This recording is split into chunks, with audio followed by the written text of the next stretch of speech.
Hi everyone, Jon Zuzga, ZUMA Concepts. Today I'm bringing you a video on how to make a match weight knock. And this is just a generic knock with no light in it, but it's so that your arrows will perform the same without having to use your ZUMA knock. Couple of reasons I do this myself. One, so that all of my practice arrows match my hunting arrows.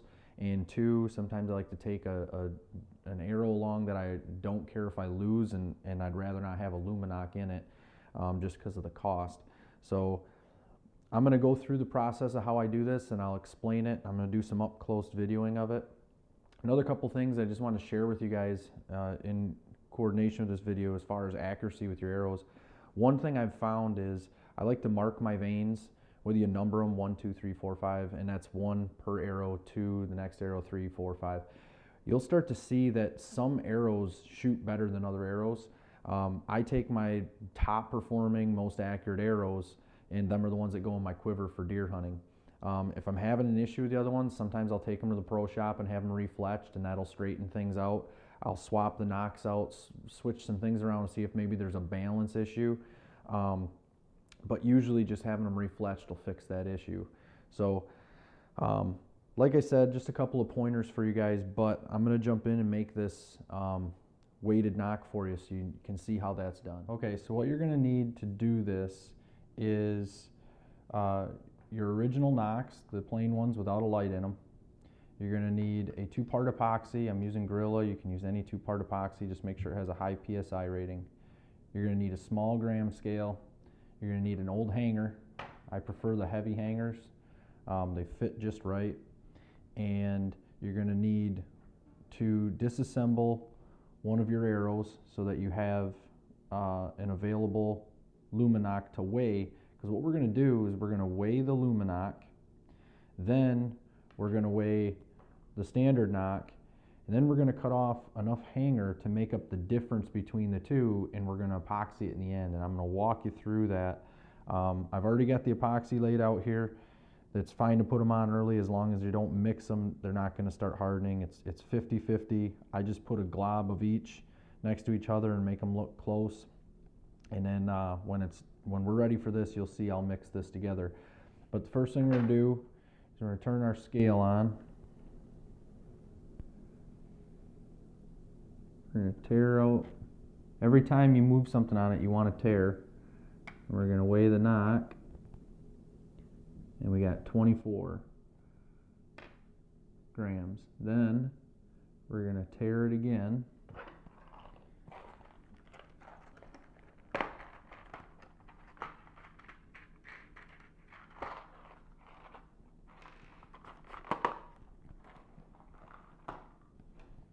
And we're going to weigh a standard knock, which comes out to 10, which the difference is 14.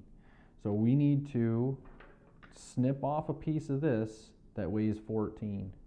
You can use side cutters. I'm just using a multi-tool here at the pinch point. We're going to snip it off and make sure to cup your hand on the other side of this, because that sucker is going to want to fly off of there. So you're going to want to cup your hand behind it while you're snipping.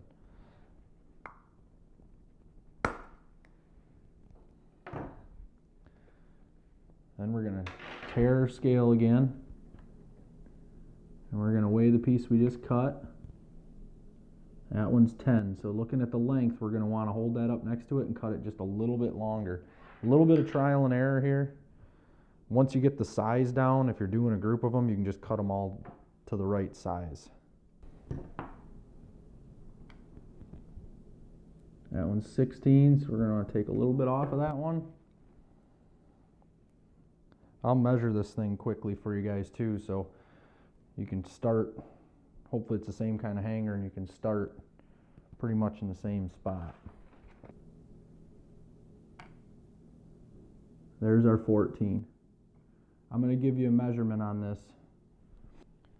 There's your measurement on it, 0.808. Probably do not need to be that precise.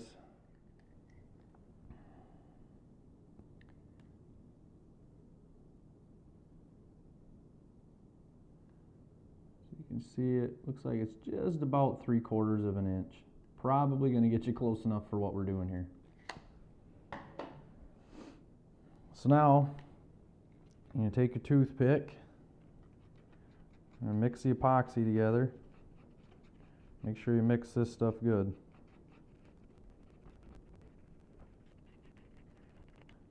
You're going to take the epoxy on a toothpick and you carefully feed it down inside. The toothpick helps you work it in there, because what happens is you get a little pocket of air back there and you got to kind of work it out. Make sure you don't get it on the outside, otherwise it's going to screw up the dimensions. You won't be able to put it in your arrow. Get your epoxy in there, and you take that piece that we cut. One of the pros of using that heavier hanger is it keeps it nice and center in there, so you get a good spin and you're not throwing your arrow off balance with that.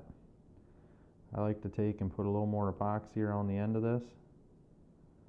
Try and plug it off good. Not too much though, you want to go kind of easy with the epoxy, or if you're going to use a lot of epoxy, go with a little lighter piece of steel in there. And I'll usually set them up on end to dry overnight, like this. But when I do that, I always make sure that I have that as center as I can possibly get it. And now, make sure you tear it again. Came up as a 26. So that epoxy in there made us a little bit heavy. We're just going to take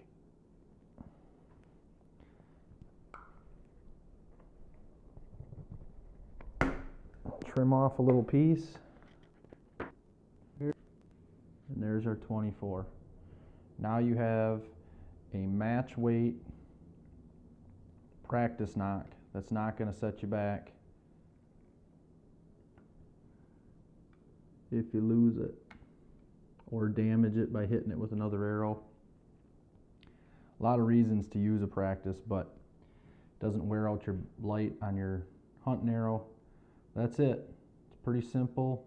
In this video, I also mentioned numbering my arrows so that I could see the performance, and here's what I was talking about. I take and I put a number on the vein, and it gives me an idea or a way to document which arrows are grouping the best.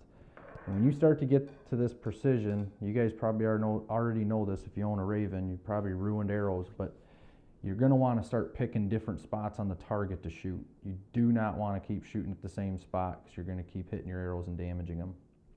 But hopefully you guys find this information useful, and don't forget to subscribe if you like the videos, and thanks for watching. Have a good one.